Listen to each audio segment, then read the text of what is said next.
Hi hello welcome back to my channel Likhita World. అందరూ ఎలా ఉన్నారు? నేనైతే చాలా బాగున్నా అండి. మీరు మా పాత వీడియోలు చూడట్లేరా? అయితే ఇప్పుడే వెళ్ళి చూసేయండి.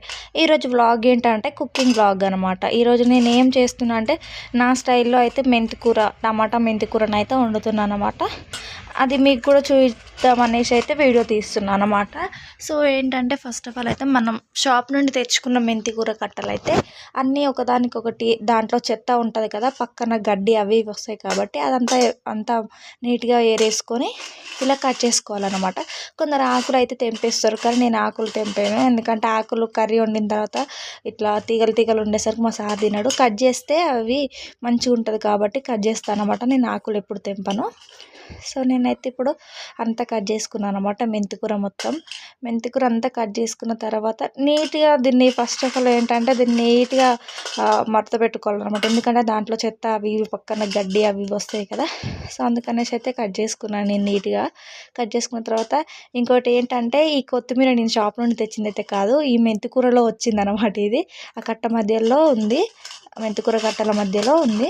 సో దానికి కావాల్సింది టమాటా, టూ టొమాటోస్, ఒక ఆనియన్, అలాగే కొత్తిమీర, కరివేపాకు అనమాట. సో కర్రీ అయితే వండేసుకున్నాము. ఇప్పుడు ఫస్ట్ ఆఫ్ ఆల్ అయితే ఆయిల్ 3 టేబుల్ స్పూన్స్ ఆయిల్, అలాగే జీలకర్ర, ఆవాలు, పోపు దినుసులు వేసుకోవాలి. ఆ తర్వాత ఆనియన్ వేసుకోవాలి. వేసుకున్న తర్వాత మీదనే కొద్దిగా కరివేపాకు వేసుకోవాలన్నమాట. ఇవి వేసుకున్న కరివేపాకు ఇదంతానైతే కలిపేసుకొని కొద్దిగా సాల్ట్ వేసుకోవాలి. వేసుకొని మొత్తం కలిపేసుకోవాలి. ఈ ఉల్లిగడ్డ అనేది బాగా మగ్గిన తర్వాతనైతే దీంట్లో కొద్దిగానైతే అల్లం పేస్ట్ వేసుకోవాలన్నమాట. అల్లం పేస్ట్ వేసుకొని కూడా కలిపేసుకోవాలి. కలిపేసుకున్న తర్వాత ఏంటంటే ఇక్కడ నెక్స్ట్ పసుపు కూడా వేసుకోవాలన్నమాట. ఒక స్పూన్ అయితే పసుపు వేసుకున్న, పసుపు కూడా కలిపేసుకొని నీట్గా నెక్స్ట్ ఇందులో మనకు కావాల్సింది మెయిన్ మెంతికూర కాబట్టి మనం ముందుగా కట్ చేసుకున్న మెంతికూర అయితే కర్రీలో వేసేసుకోవాలి. పోపులో వేసేసుకొని మొత్తం అయితే కలిపేసుకోవాలి. ఇది చూడడానికైతే చాలా కనిపిస్తుంది, కానీ ఇది ఫ్రై అయితే మాత్రం కింత అవుతుంది అనమాట.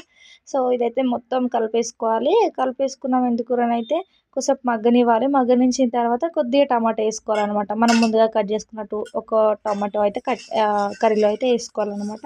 వేసుకొని టమాటా కూడా మొత్తం ఏమంటారు ఉడికే వరకు అయితే ఉంచుకోవాలి. ఇక్కడైతే ఆల్మోస్ట్ అయితే ఉడికిపోయింది అనమాట. ఉడికిపోయిన దాంట్లో కొద్దిగా మనకు కావాల్సిన కర్రీకి సరిపడానైతే కారం వేసుకోవాలి. కారంతో పాటు అలాగే కొద్దిగా సాల్ట్ కూడా వేసుకోండి. నేనైతే ముందునే వేసుకుంటాను సాల్ట్. సో ఆల్మోస్ట్ అయితే కర్రీ రెడీ అయిపోయింది. కొద్దిగా వాటర్ వేసుకుంటాను ఇంక గ్రేవీ కోసం. ఫ్రై అయితే మాకు సరిపోదు మళ్ళీ, అందుకనేసి కొద్దిగా కర్రీ లాగా కోసం అయితే కొన్ని వాటర్ వేసుకున్న తర్వాత దీంట్లో కొద్దిగా కొత్తిమీర వేసుకుంటున్న అయితే కర్రీ రెడీ అయిపోయింది. ఓకేనా? మీరు కూడా నా స్టైల్లో సింపుల్గా చేసుకోవాలనుకుంటే చేసుకోండి. నచ్చితే లైక్ చేయండి, షేర్ చేయండి, కామెంట్ చేయండి. ఓకేనా? అందరికీ బాయ్ అండి. Bye bye.